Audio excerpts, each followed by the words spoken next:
Hello people, I am Jaby KOAY, joined by Achara, Kirk. Hi there. We are talking about Fantastic Beasts, The Crimes of Grindelwald. There are two ways to say this movie name. The film can't even make up its mind about how to say it because the English actors say it one way and the American actors say it a different way. It's a menacing debate going on the internet right now. Anyhow.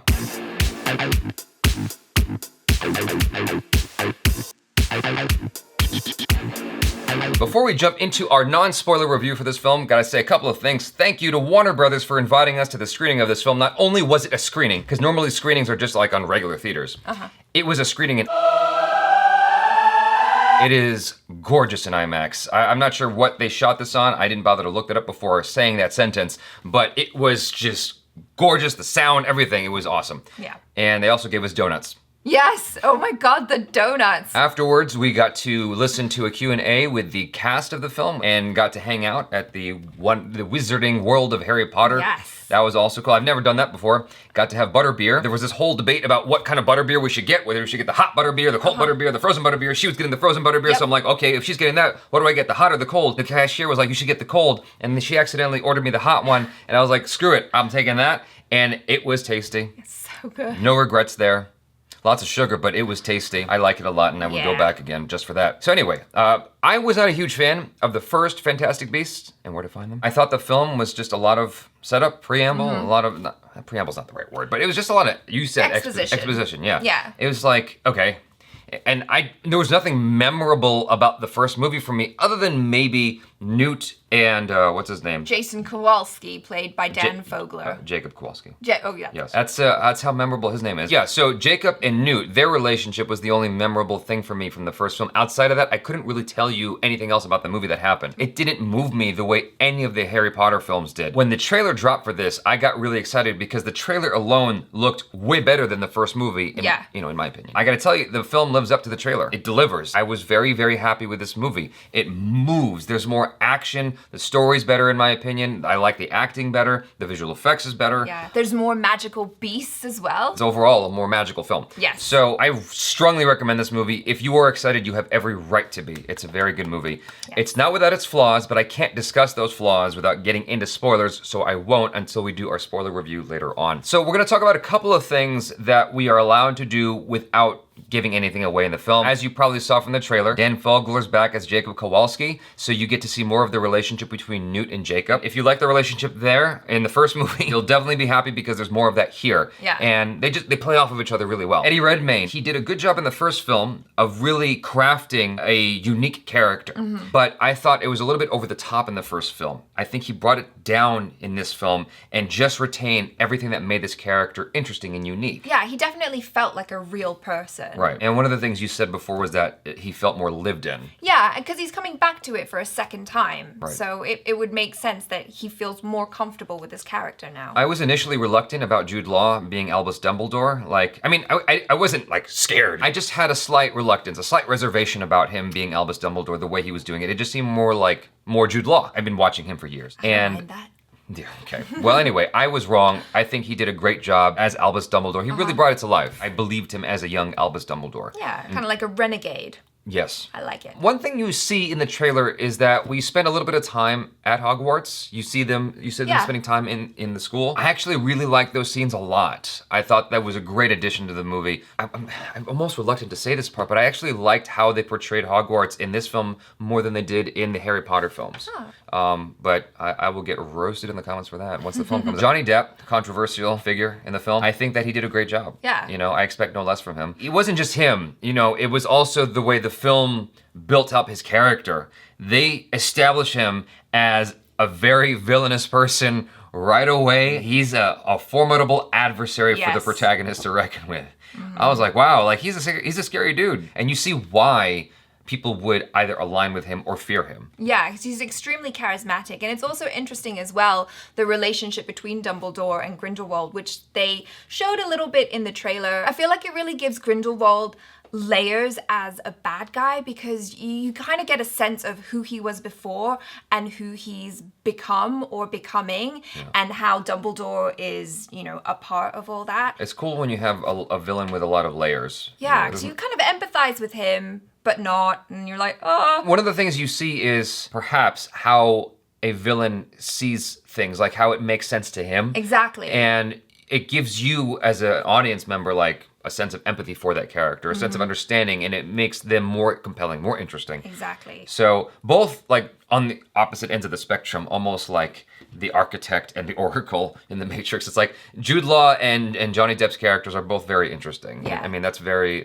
important part of the movie, and they did a great job there. Zoe Kravitz did a fantastic job as well, not only because she's an American playing an English person, she did a really good English accent in my opinion, but she just gave a really nuanced performance and she really moved me. Yeah. She moved me as well. I'm always happy to see Americans doing English accents. I'm also happy that J.K. Rowling, loosened up about Americans playing English, because in the Harry Potter series, she made sure that every single cast member was British, which annoyed the crap out of me. So I'm happy that they changed the rules this time around. Claudia Kim was the center of some controversy in this movie. Way more than I was expecting. Way more than Johnny Depp, in fact. She plays Nagini. I thought that they didn't give her much to do in this film, her or Ezra Miller's character. With what they had to work with, they both did good. One of the things emphasized a lot in the trailer was Newt's brother, Theseus Scamander, played by Callum Turner. One thing I thought that Callum might have been thinking at the Q&A is, what am I doing here? Because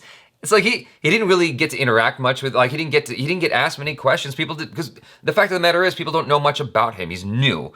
And in the film, he's treated like that. It's like he's new, so he's not gonna get much attention. Even though he's important, you don't really learn a whole lot about him or why he's important. And it's a lot of exposition, a lot of setup again. Yeah. And so it's frustrating that every time we see new faces, with the exception of Albus Dumbledore, who you don't need much explanation because there's a lot of legacy there from the previous films. Every time you have a new character, it's like they are just kind of explained a little bit and then you forget about them. And we're gonna learn more about them later on. We're gonna learn more about this thing, that thing over there, don't worry about that. That's gonna come later on.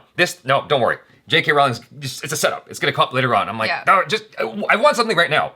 Like, make this one as amazing as possible. It was pretty damn amazing though. What's that? The movie overall? The movie overall was good. It was very, very good. I was very happy.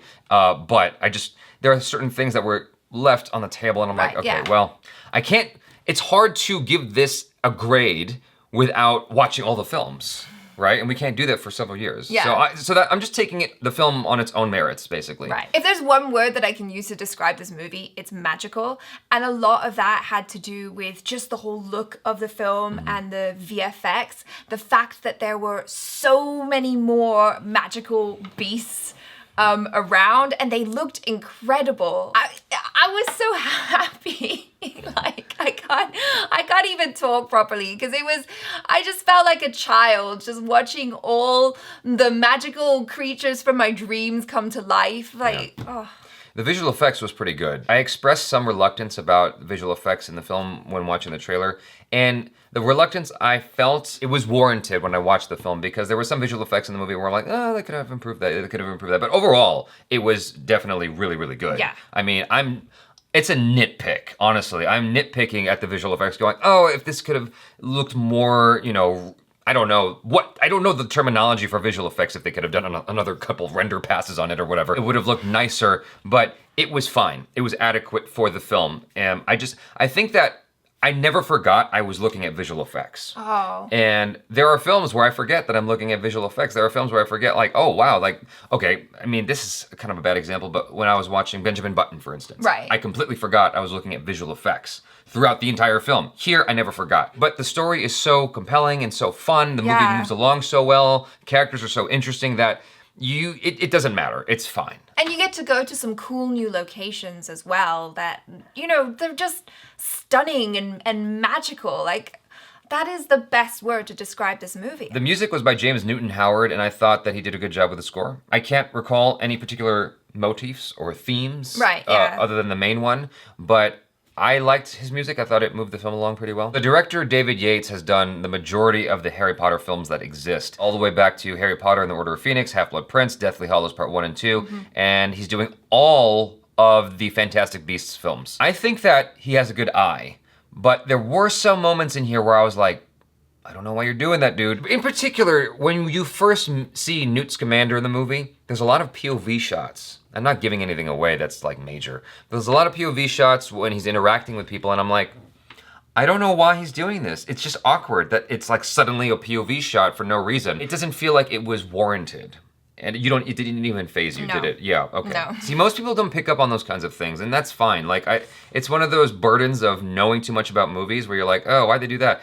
So, when you first meet Newt Scamander, he's interacting with a couple of people, and it's just looking through his perspective. That's what POV stands for, point of view. And I didn't understand why the camera was doing that, why they edited it that way, like why it wasn't more traditional, like over-the-shoulder stuff.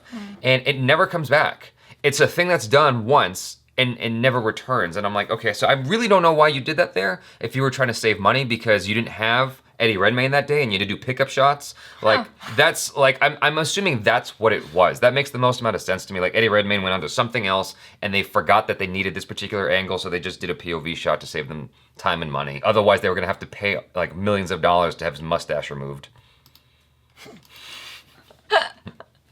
Speaking of Mustache Gate, it's interesting to me that Zoe Kravitz was in this. Ezra Miller works with Jason Momoa, and then he works with his stepdaughter. Like, there's gotta be a conversation in there somewhere. Something. Just like, hey, your dad's cool. Yeah.